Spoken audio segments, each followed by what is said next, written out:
Itu saya berasal dari keluarga Katolik, sejak TK sampai SMA saya di sekolah Katolik, saya masuk Universitas Indonesia.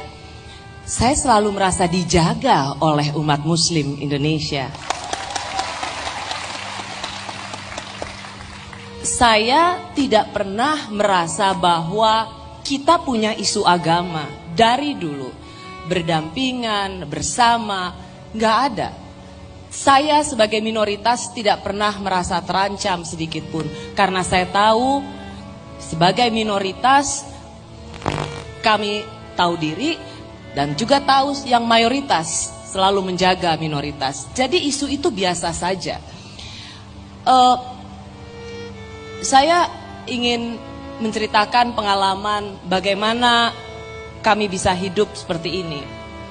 Ketika saya masih kecil begitu, kan dari dulu kita hanya punya TVRI ya. Tolong jangan ditanya tahunnya. Waktu masih kecil gitu, terus selalu ada azan maghrib di TVRI.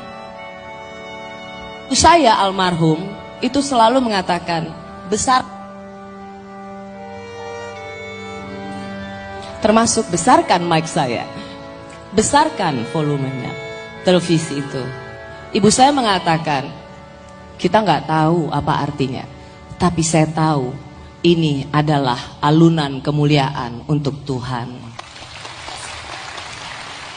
Jadi kami sudah diajarkan bahwa kita hidup itu tidak sendiri, kita berbeda dan tidak ada yang salah dengan perbedaan itu.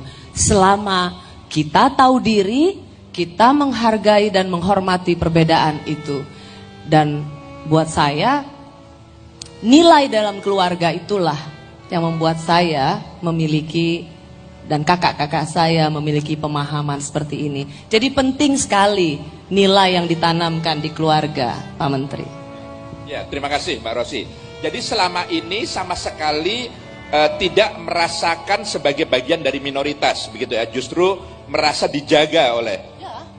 Saya merasa begitu. Dan sampai sekarang, sampai saat ini seperti itu dirasakan. Ya, jadi begini, dengan era sosial media, kita mendengar banyak, oh ada begini, ada begitu.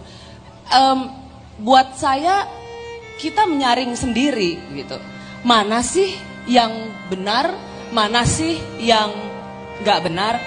Buat saya begini, setiap agama pasti ada orang ngaconya, Pak Menteri. Mau agama apapun itu, pasti nggak mungkin. Apakah itu orang Kristen, apakah orang Katolik, apakah itu umat Muslim dan lain sebagainya.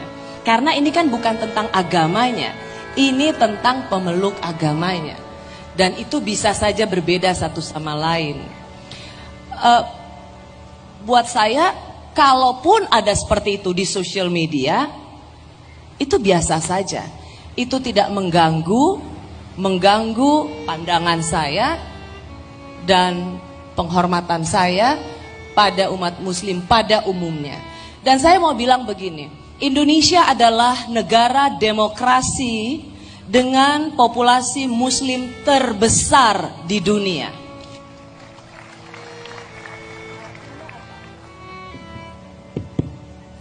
Selama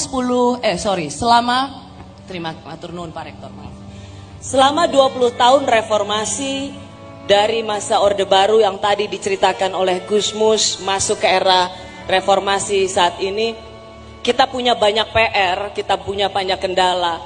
Tetapi selama 20 tahun ini, Indonesia telah membuktikan sebagai contoh masyarakat Muslim dengan sistem demokrasi yang terbaik di dunia. Dunia harus belajar dari umat Muslim Indonesia. Mbak dan Rosi, itu membanggakan sekali. Apakah dengan demikian fenomena yang terjadi di sosial media kita belakangan ini, yang seringkali kita temui ungkapan-ungkapan yang tidak pada tempatnya lah, yang terlalu hitam putih, mudah menyalahkan, bahkan atas nama agama lalu kemudian merendahkan sesamanya misalnya, seperti itu sesuatu yang tidak perlu terlalu dikhawatirkan. Apakah itu merepresentasikan, mewakili bangsa kita secara keseluruhan, atau itu hanya sosial media yang tidak bisa dimaknai mewakili. Jadi bagaimana itu melihatnya? Bahwa kita harus waspada, ya. Bahwa kita harus bahwa kita tidak bisa memandang remeh, itu ya. Tapi bahwa kita harus membesar-besarkan, bahwa kita kemudian harus paranoid, menurut saya tidak. Media dalam hal ini haruslah menjadi corong untuk nilai-nilai ajaran agama yang baik dan menjadi panggung untuk ulama-ulama seperti Gusmus yang terus-menerus mengedepankan nilai-nilai Islam yang menjadi rahmat bagi semua makhluk. Jadi bahwa kita harus waspada, bahwa kita harus ya tidak menganggap remeh, ya. Tapi menurut saya kita tetap harus mengedepankan yang mayoritas yang lebih baik itu, Pak Menteri. Baik, terima kasih Mbak Rosi.